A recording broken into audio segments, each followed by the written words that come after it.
कर्पूरगौरं करुणावतारं संसारसारं।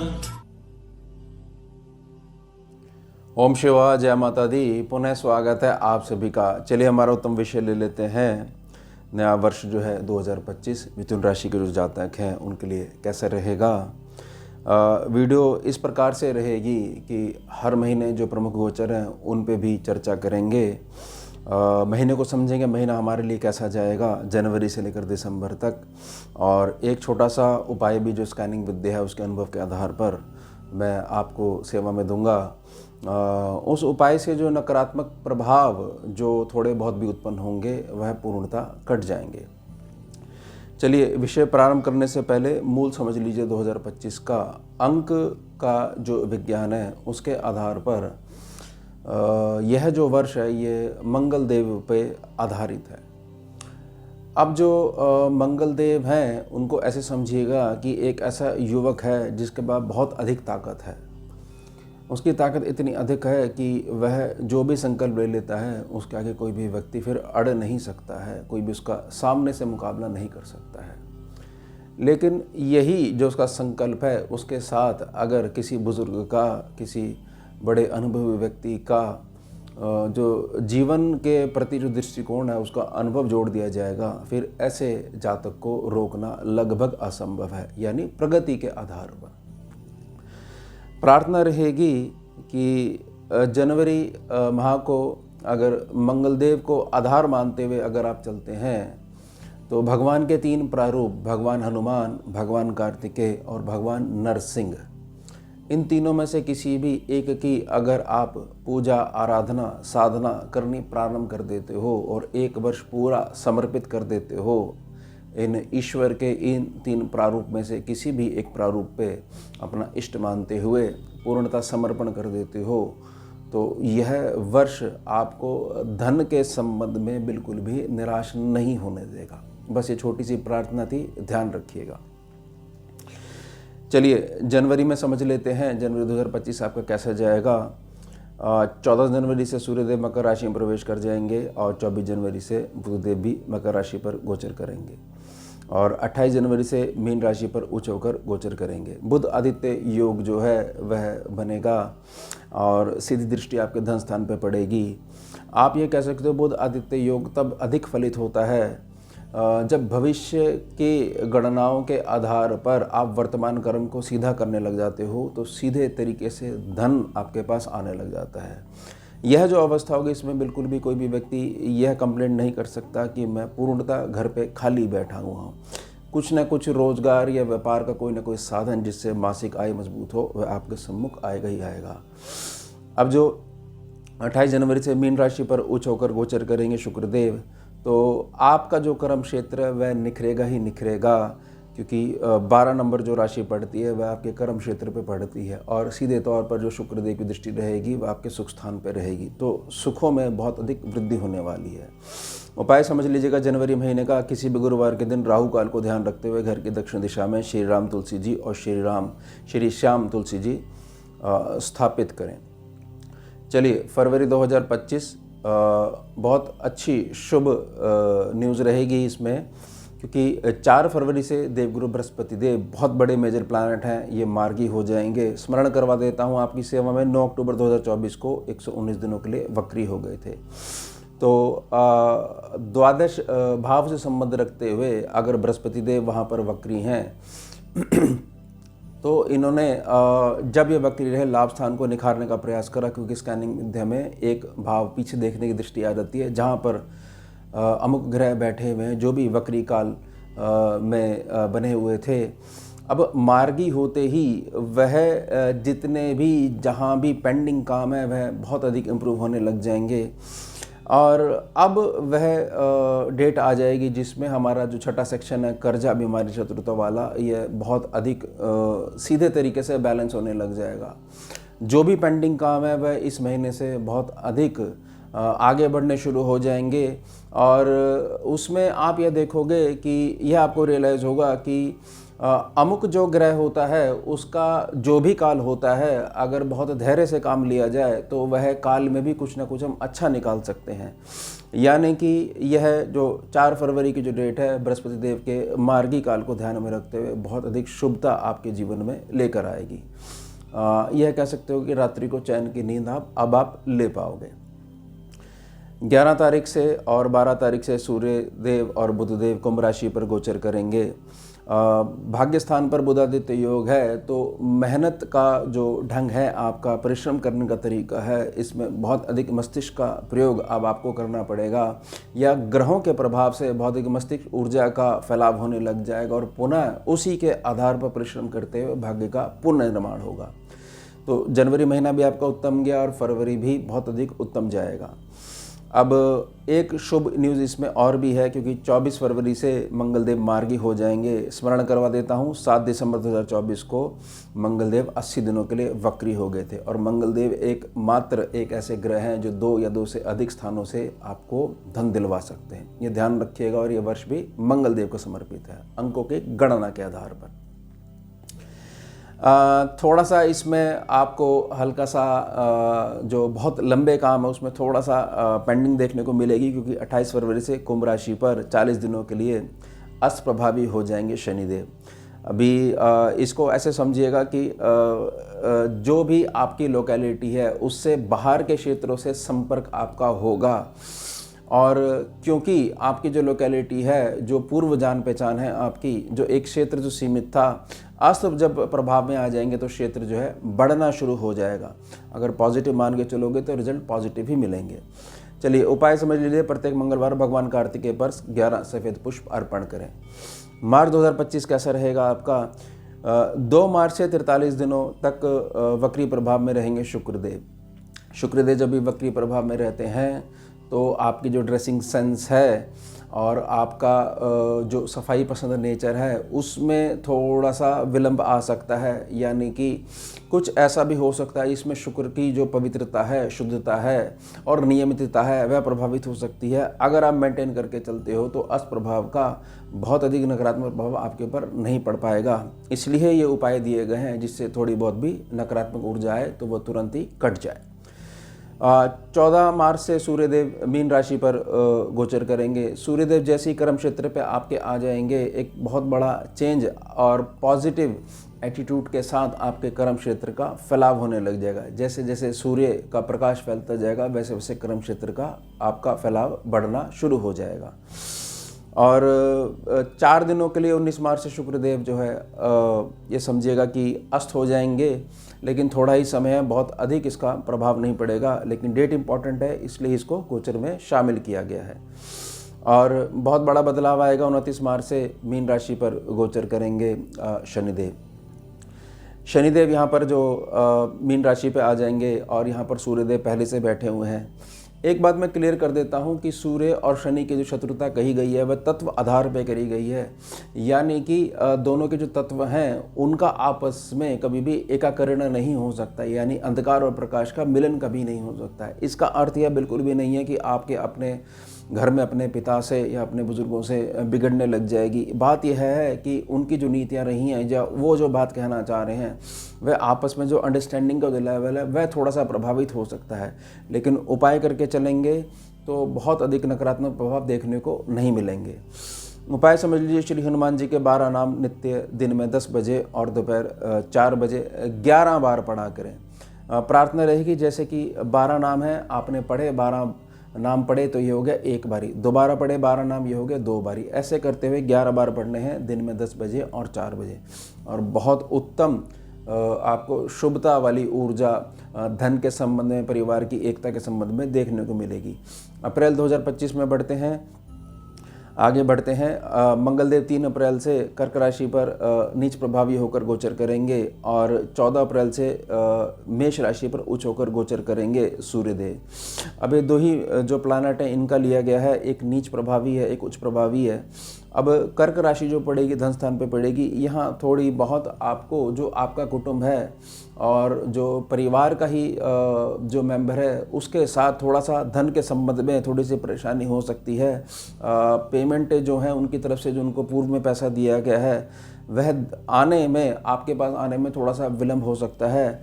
और प्रार्थना रहेगी नीच प्रभावी होकर रहेंगे, थोड़ा सा वाणी पे ध्यान दीजिएगा, क्योंकि वाणी यहाँ पर कुछ आपसे कुछ ऐसा कहलवा सकती है जिससे संबंध हमेशा के लिए थोड़े से विपरीत प्रभाव में जा सकते हैं। अब एक जो नंबर राशि है, मेष राशि है, वह पड़ेगी आपके लाभ स्थान पे। अब 14 तारीख से मेष राशि पे उच्च होकर गोचर करेंगे।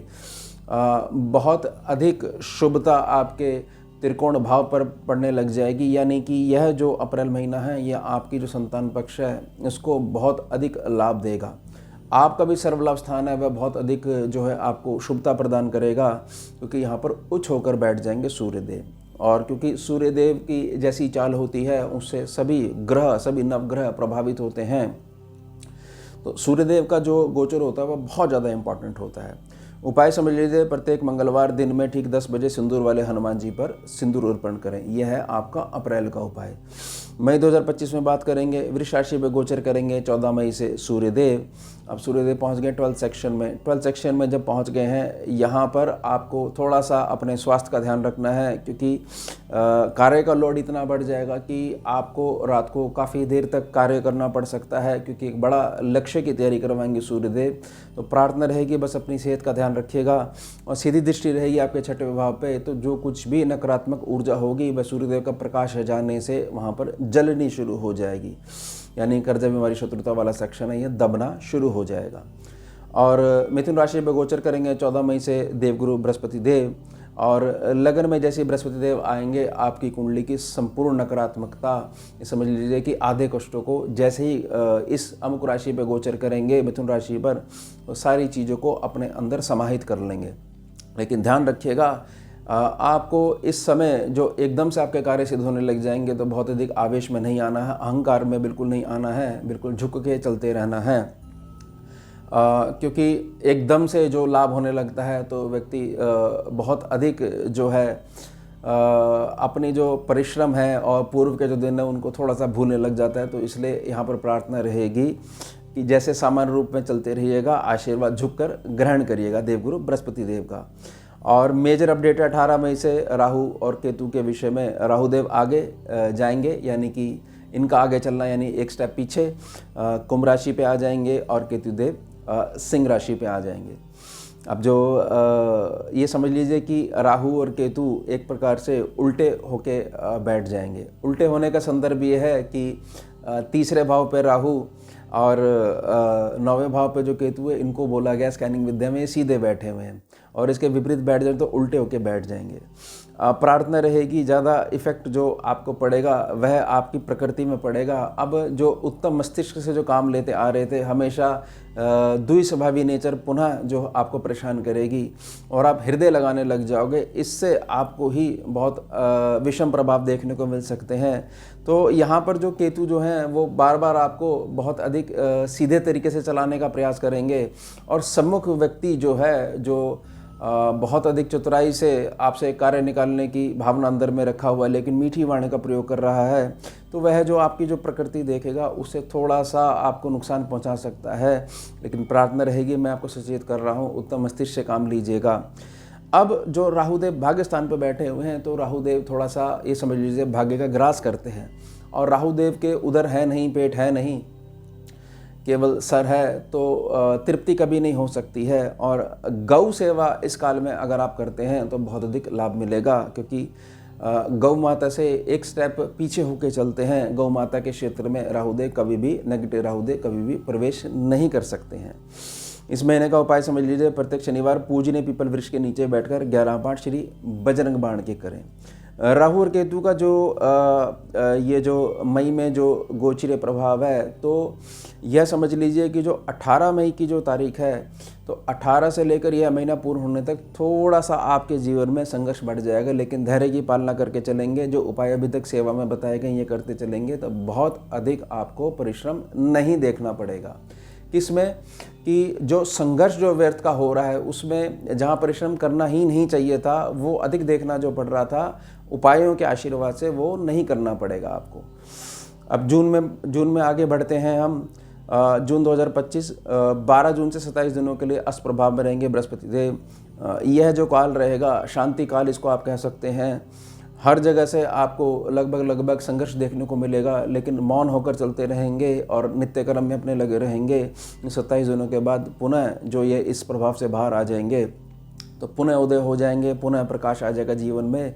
तो यहाँ ऐसा जरूर हो सकता है कि मानसिक रूप से आपको थोड़ी सी परेशानी हो कि हो सकता है मेरी समृद्धि रुक गई हो, लेकिन ये मात्र गोचरीय प्रभाव है। 27 दिनों के लिए, मात्र 27 दिनों के लिए इस प्रभाव में रहेंगे। तो थोड़ा सा धैर्य से कार्य लीजिएगा और कुशलता से आपके कार्य जैसे चल रहे हैं वैसे चलते रहेंगे। और 15 जून से मिथुन राशि पर गोचर करेंगे सूर्यदेव जैसे यहाँ पर आएंगे तो उत्तम बुद्धि के साथ साथ आपका नेम और फेम है वह भी प्रभावित होने लग जाएगा, यानी वह बढ़ने लग जाएगा। लेकिन थोड़ा सा ग्रस्त जो सुख है उसमें थोड़ा सा आपको विषमता देखने को मिलेगी, लेकिन प्रार्थना रहेगी जिन्होंने निभानी होती है वो हर हाल में निभाते हैं। इस संकल्प के साथ अगर चलेंगे तो जो नेगेटिव इफेक्ट पड़ना चाहिए 7वें भाव पे वह बहुत अधिक अपना प्रभाव नहीं दिखा पाएगा।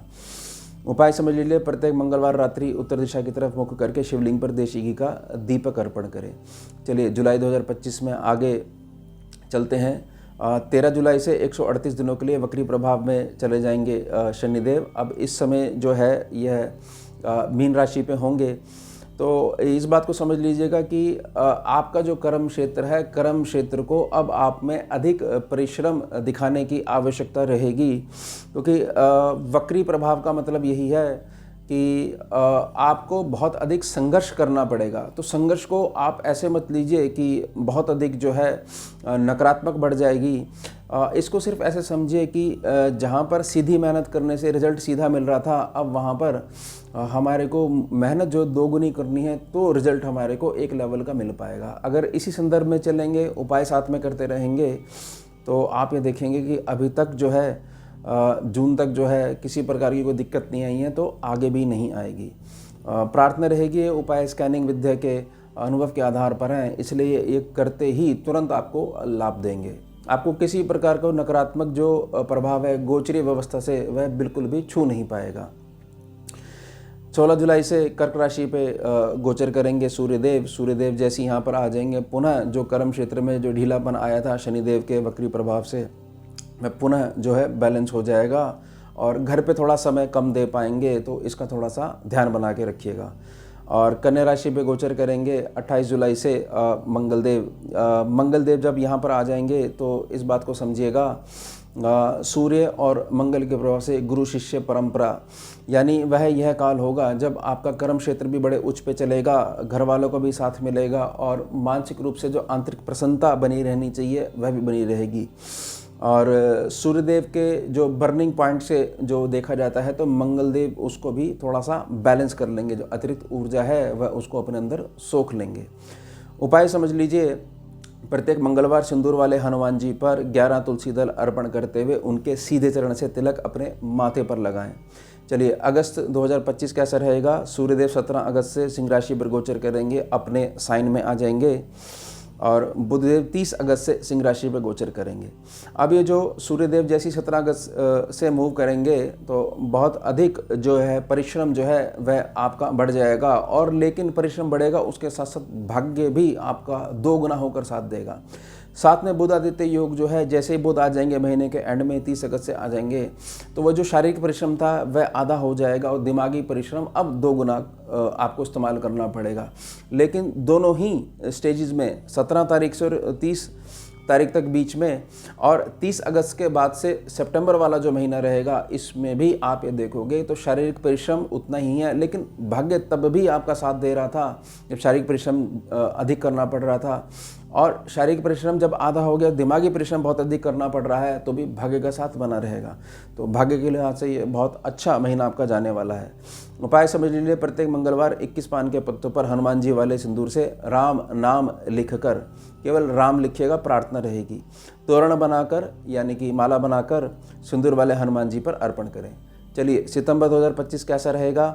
बुधदेव 15 सितंबर से कन्या राशि पर उच्च होकर गोचर करेंगे। ये बहुत अच्छा रहेगा आपके लिए। सुख स्थान पर बुधदेव अगर उच्च हो जाएंगे तो आप ये देखोगे कि अभी तक जीवन में जो ये जो समय निकला है, यह जो वर्ष निकले हैं, अगस्त तक का जो समय निकला है, इसमें आपको एक प्रकार से इतनी मेहनत करते जा रहे हो, वो सब चीज़ ठीक है, लेकिन एक प्रकार का जो मानसिक शांति मिलनी चाहिए हमारे सुख स्थान की तरफ से, भौतिकता की तरफ से, आंतरिक प्रसन्नता की तरफ से, और घर का जैसा माहौल आप चाहते हो कि मैं इतनी मेहनत करता हूँ, जब मैं घर आता हूँ मुझे ऐसा माहौल मिलना चाहिए, तो इससे आपको बहुत अधिक शुभता मिलने वाली है यह महीना, क्योंकि यहाँ पर 15 सितंबर से कन्या राशि पर उच्च होकर गोचर करेंगे। यानी बुधदेव की जो सॉफ्टनेस है वह बहुत अधिक इस भाव की शुभता को बढ़ा देगी। और कन्या राशि पर गोचर करेंगे सूर्यदेव भी यहाँ पर आ जाएंगे 17 तारीख से, तो पुनः जो कर्म क्षेत्र है उसको और अधिक बल देंगे। याद रखिएगा कि बुध आदित्य योग जो है वह हमेशा दिमागी परिश्रम के आधार पर ही रिजल्ट देता है, और ये स्कैनिंग विद्या में राजयोग कहा जाता है। उपाय समझ लीजिए, किसी मंगलवार को प्रातः समय 1.25 किलो गुड़ निर्जन भूमि में दबा दें। ये एक प्रकार का मंगलदेव का दान हो जाएगा। जो जीव उस गुड़ को ग्रहण करेंगे आपको आशीर्वाद देंगे। अक्टूबर 2025 कैसा जाएगा? शुक्रदेव 9 अक्टूबर से कन्या राशि पर नीच प्रभावी होकर गोचर करेंगे। प्रार्थना रहेगी ये जो अक्टूबर का महीना है इसमें व्यर्थ के स्त्री पुरुष आकर्षण से बचिएगा। जिनका विवाह हो चुका है वह बिल्कुल भी भटकेगा मत, क्योंकि ग्रह यहाँ पर आपको भटकाने का प्रयास करेगा, और यह बात धर्म की दृष्टि से बिल्कुल भी ठीक नहीं है। अदरवाइज जब शनिदेव जो वक्री काल से जब आगे बाहर आएंगे, मार्गी हो जाएंगे, तब थोड़ा बहुत नकारात्मक प्रभाव आपको दे सकते हैं। और प्रार्थना रहेगी, थोड़ा सा निराशा यहाँ हो सकती है सुख स्थान को लेकर, लेकिन कोई बात नहीं, अगर उपाय करते आ रहे हो तो बहुत अधिक नकारात्मक प्रभाव आपके ऊपर नहीं पड़ पाएगा। सूर्यदेव 17 अक्टूबर से तुला राशि पर नीच प्रभावी होकर गोचर करेंगे। सूर्य और शुक्र दोनों ही जो प्लैनेट जो हैं इस महीने नीच बने रहेंगे। अब तुला राशि है यहाँ पर, तो यहाँ पर संतान पक्ष की तरफ से आपको थोड़ी सी परेशानी देखने को मिल सकती है, और विद्यार्थी हैं तो विद्या में थोड़ी सी अड़चन आपको देखने मिल सकती है। विद्या के आधार पर अगर सरल स्थान को देखा जाए तो वहाँ पर भी उत्तम रिजल्ट इस महीने नहीं मिल पाएंगे। तो यह महीने थोड़ा सा धैर्य लेने का है, और नवंबर महीने में पुनः आपको शुभता मिलेगी। जो जॉब नहीं लग पा रही थी वह लगेगी। व्यापार स्थान में जो लाभ की आशा आप बना के रखे थे वह आपको अगले माह प्राप्त होगी। तो उपाय करेंगे तो हो सकता है कुछ ही दिनों में नकारात्मक प्रभाव है वह पूर्णतः दूर हो जाए। और शुभता यह रहेगी कि 18 तारीख से कर्क राशि पर उच्च होकर गोचर करेंगे देवगुरु बृहस्पति देव। अब बृहस्पति देव आ जाएंगे आपके धन स्थान पर, तो यह समझ लीजिए कि अब जो यह महीना है, जैसे कि मैंने प्रार्थना करी सूर्यदेव के नीच प्रभाव पे कि अगला महीना बहुत अच्छा जाएगा, तो अगले महीने को आप ऐसा समझिएगा कि आने वाला समय ही मेरा बहुत अच्छा जाएगा, क्योंकि यहाँ पर बृहस्पति देव सीधे तौर पर अष्टम भाव पर जो दृष्टि डालेंगे कर्क राशि में उच्च होकर, तो मेरा उत्तम भविष्य का निर्माण होना शुरू हो चुका है। तो मेरे को सिर्फ मेहनत करते जाना है, सीधे चलते जाना है, कर्म करते जाना है। फल देने वाला मेरे लिए फल तैयार कर रहा है, और मार्ग में चलते चलते ही मुझे फलों की प्राप्ति होने लग जाएगी। और वृश्चिक राशि पर गोचर करेंगे बुधदेव 24 अक्टूबर से, मंगलदेव 27 अक्टूबर से वृश्चिक राशि पर गोचर करेंगे। बुध और मंगल का जो कॉम्बिनेशन है यहाँ पर थोड़ा सा, ये जो महीना है अक्टूबर का महीना है, ये आपको थोड़ा सा इस बात पे विवश कर सकता है क्या मुझे थोड़ा सा कर्जा उठाना चाहिए, और मानसिक शत्रुता के विषय में, स्वास्थ्य के विषय में, अन्यों से संबंधित भी आपको ये महीना थोड़ा सा परेशान कर सकता है कि जो अपने कार्य में आप लगे हुए थे वहाँ से कार्य से आगे से हटवाते हुए आपको यहाँ पर ये छठा जो सेक्शन है इससे संबंध में बहुत अधिक परेशान करके रख सकता है। लेकिन प्रार्थना रहेगी कि मंगलदेव का वर्ष है, थोड़ा सा शारीरिक परिश्रम, दिमागी परिश्रम आपको करना ही पड़ेगा, क्योंकि मंगलदेव ऐसे ग्रह खाली नहीं बैठने देते हैं किसी भी जातक को। तो उपाय करने के आधार पर ही ये जो छठा सेक्शन है, ये जो परेशान करता जा रहा था आपको, ये तुरंत जो है शांत होना शुरू हो जाएगा। उपाय समझ लीजिए, प्रत्येक मंगलवार चमेली के तेल का दीपक अपने घर के पूजा स्थान पर या व्यापार स्थान पर जलाएं। एक एक महीने का उपाय ये करते रहेंगे। प्रार्थना रहेगी बहुत अधिक शुभता आपको जनवरी माह से ही देखने को मिलनी शुरू हो जाएगी। अब 2 महीने रह गए हैं, नवंबर 2025 और दिसंबर 2025। चलिए नवंबर में आगे चलते हैं। 1 नवंबर से मंगलदेव अस्त प्रभाव में रहेंगे। यहाँ मंगलदेव जो अस्त प्रभाव में रहेंगे, तो इसको ऐसे समझ लीजिए कि यह काल में जो भी डिसीजन लेना है वह अनुभव के आधार पर लेना है, क्विक डिसीजन नहीं लेना है। अगर क्विक डिसीजन लेंगे, क्योंकि मंगलदेव अष्टप्रभाव में है, बड़े लंबे अष्टप्रभाव में चलेंगे, तो वह डिसीजन हमारे लिए थोड़ा सा विषम और विपरीत जा सकता है। इसलिए मैंने वीडियो के शुरू में प्रार्थना करी थी कि मंगलदेव एक युवक है, अगर उसके साथ में किसी बुजुर्ग का अनुभव होगा तो फिर उसको रोका नहीं जा सकता है आगे बढ़ने और ऊंचा उठने से।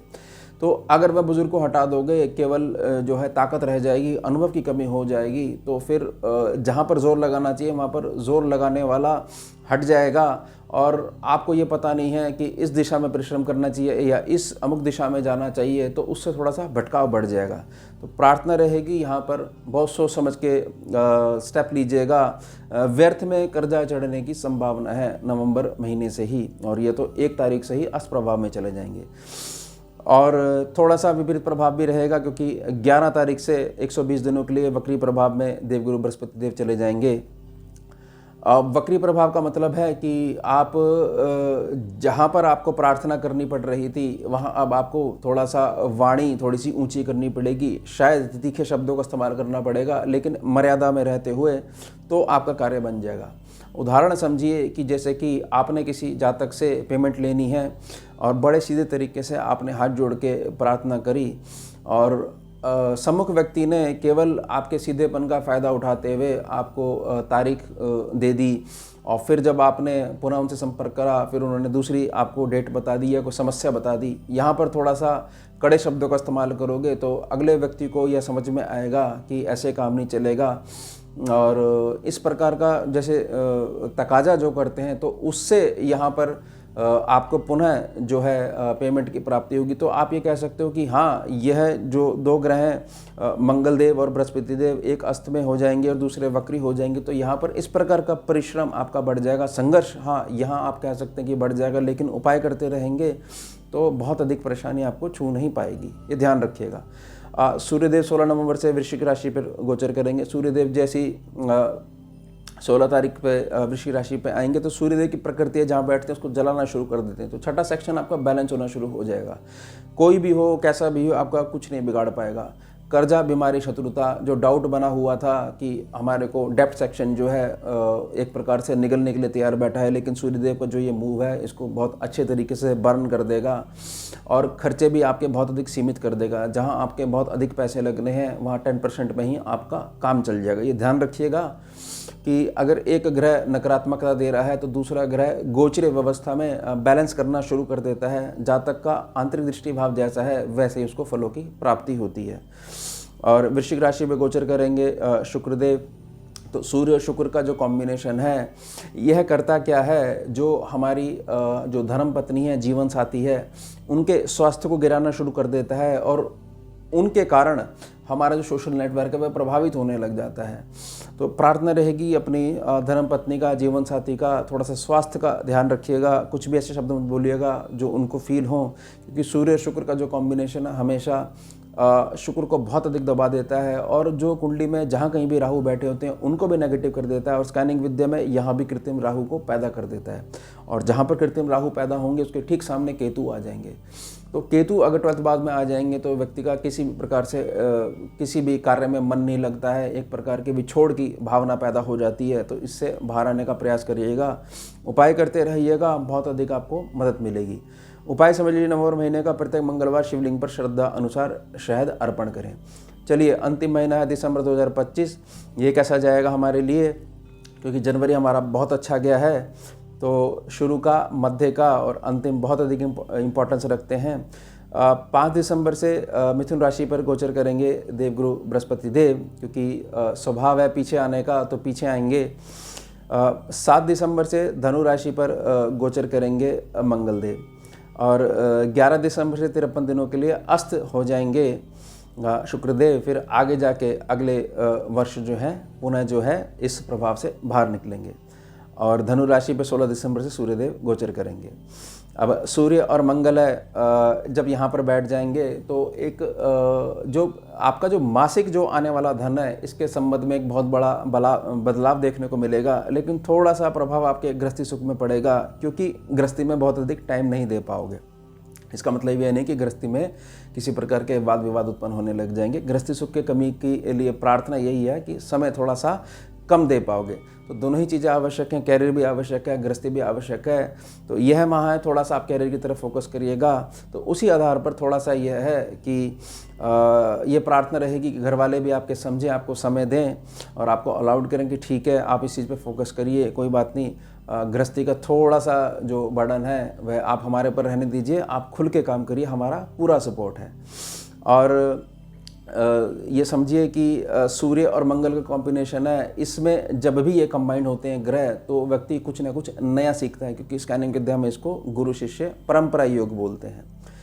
और शुक्र और बुध का समझ लीजिए, क्योंकि 20 दिसंबर से शुक्र भी धनु राशि पे आ जाएंगे और बुध देव भी 29 तारीख से धनु राशि पे आ जाएंगे। शुक्र और बुध जो है जब यहाँ पर इकट्ठे हो जाएंगे तो क्रिएटिविटी निकल के बाहर आएगी।